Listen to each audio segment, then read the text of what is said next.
Norbert Alter. Bonjour Jean-Philippe Denis. Norbert Alter, professeur à Sciences Po, professeur de sociologie, penseur de l'innovation ordinaire, Norbert Alter.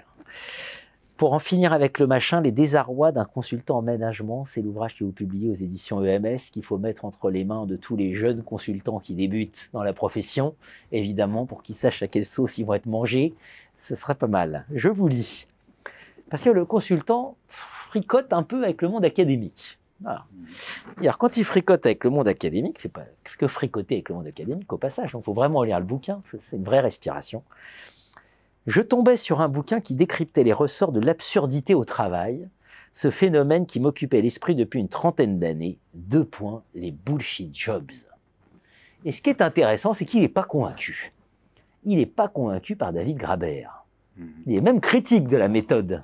Avec Graeber qui nous sort ça sur la base de ses followers. Enfin là, il y a une petite critique. Donc il n'est pas d'accord. Je résume la pensée et vous allez me dire si j'ai bon. En fait, il n'y a pas de bullshit job, il y a des jobs qui deviennent bullshit. C'est ça, c'est exactement ça. Bon, on peut s'arrêter là. Qu'est-ce qui fait qu'un job devient bullshit? En gros, il est passé entre les mains du machin. Voilà, c'est ça. L'idée de David Graeber, c'est qu'il y a des jobs qui ne sont pas bullshit, qui sont des jobs dans lesquels il y a une utilité sociale évidente qui permet à la personne de se reconnaître dans son œuvre de travail.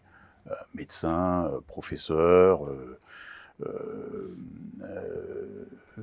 agriculteur autrefois, voilà, ébéniste. Et puis, il y a des jobs qui sont bullshit, c'est caissière, consultant, contrôleur de gestion, qui n'ont pas d'utilité sociale, qui sont des jobs qui n'ont pour seule vertu que de gagner de l'argent pour vivre ou de consolider le système managérial capitaliste. Alors, Frédéric, le personnage de mon livre, est un peu en pétard après les analyses de Graeber. D'abord parce qu'il a appris à l'université que pour démontrer quelque chose, il fallait, en sciences sociales, utiliser des méthodes solides, ce que ne fait pas David Graeber, ce que vous avez identifié dès le début de notre entretien. Mais ce n'est pas le problème le plus important.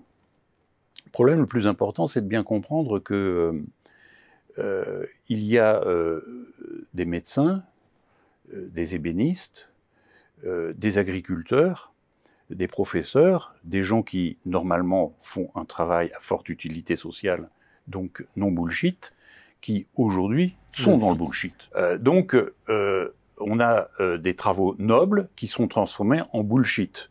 Et à l'inverse, on peut très bien avoir des bullshit jobs comme ceux que définit David Graeber, qui sont des travaux vécus comme ayant une belle utilité sociale.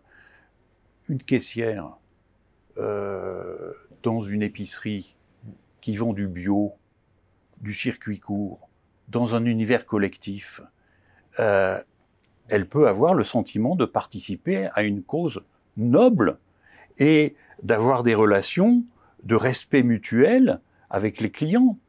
On se comprend.